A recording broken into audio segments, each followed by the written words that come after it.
go boys, it's your boy V-Boy and welcome back sa ating channel. So ngayon magre-review tayo ng motor na sobrang patok sa panlasa nating mga Pinoy, Mio Aerox version 2. Itong unit natin ngayon ang top of the line ng Mio lineup, ang Aerox S version. Find Your Trip limited edition, pinakabagong model ng Aerox na may features na siguradong magugustuhan nyo. Let's find out kung ano nga ba ang meron dito sa motor na ito, kung bakit sobrang madami yung bumibili nito.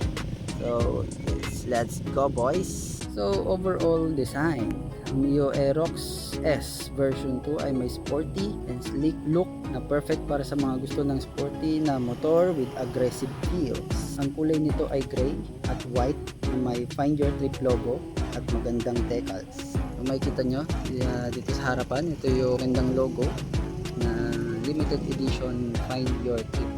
Okay, so front design, meron tayong daytime running lights na sobrang astig tignan, parang agila ang datingan.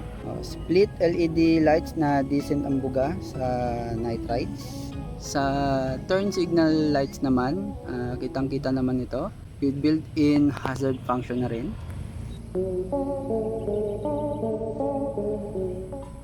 For the front tires naman, ang size ng gulong sa harap ay 110 by 80 size 14 tubeless tires. IRC nga pala ang brand ng stock tires nito, ay makapit at maaasahan, pero I suggest na magpalit tayo ng mas magandang gulong para sa ating safety at ikakapanatag ng ating loob sa pagdadrive. Para naman sa front brake, ang ating front brake ay may single hydraulic disc brake na maasahan ng braking power with ABS or anti-lock braking system para sa safety nating mga riders in case kailanganin natin ng sudden braking. More stability sa pagpe-preno. Para naman sa front suspension, ito naman ay merong telescopic fork suspension. Maraming nagsasabi na matagtag ito. So I suggest na ipatune ninyo ito sa mga expert sa suspension, like sa AV Moto. Ayan. Baka naman Sir Don. So punta naman tayo dito sa gilid. Meron naman sa gilid na magandang design na parang air vents, which makes this scooter look like a race bike. Ayan, parang big bike na. May malaking decals ng Mio Aerox logo dito rin sa may center fairing na hugis X. Unlike sa version 1, ang hugis naman doon sa version 1 is parang Z-shape.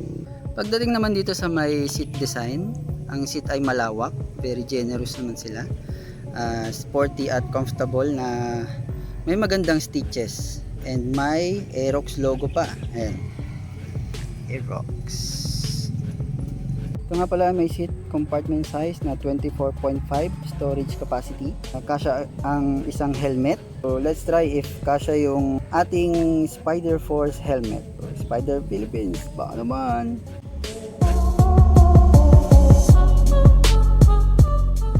So ngayon, subukan natin kung magkakasya ang ating Spider Force helmet. Ayan. Paganda siya. Ayan. Right. Ayan. Okay, kasya. Dito naman tayo sa likod. Meron tayong brake light. LED na rin siya. Ayan. Nakikita nyo, napaka-astig ng design. Medyo may kaliitan siya compare sa iba, pero sobrang visible nito at ang lakas din ng dating. Same naman sa ating turn signals. Dito sa likod, bulb type din siya katulad nung nasa harap. Sabi ni Yamaha is mas maganda pa rin ang bulb type kasi mas kita siya sa kahit anong condition ng ating ride. Ayan, so makikita nyo ganyan siya. Plate light para sa ating mga plaka. Bulb type din to ang pagkakaalam ko. Meron tayong reflector dito for added visibility sa gabi. So of course, meron tayong mahabang fender. Ayan, nakikita nyo. Mahaba yung fender niya. Para less na rin sa talsik. Sa bandang ilalim din ang kanyang grab bar. Ito yung kanyang grab bar. Nasa ilalim siya. Diyan pwedeng humawak yung ating mga OBRs. Punta naman tayo ngayon sa ating rear suspension. Meron itong unit swing, dual shock na maganda rin naman yung feedback sa lubak. Na-testing ko na rin to. Kasama na rin yung aking asawa. Sabi naman niya, okay naman, bouncy naman, din naman siya masyadong matagtag.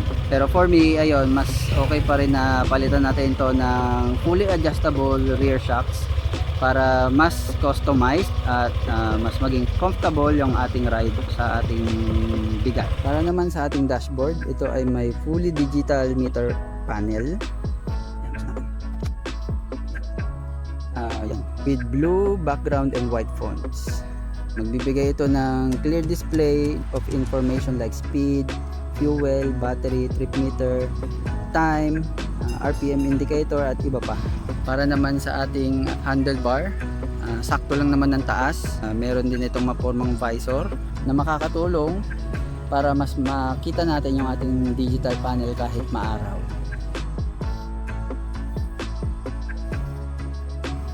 Para naman sa engine, ang ating Mio Aerox S version 2 ay may 155cc displacement, fuel injected 4-stroke single overhead cam, single cylinder liquid cooled engine na may variable valve actuation or VVA technology na nagbibigay ng optimal power at torque for low and high RPM levels.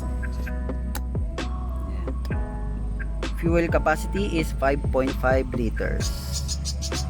Meron na nga rin pala itong stop and start system na makakatulong makatipid ng ating fuel consumption.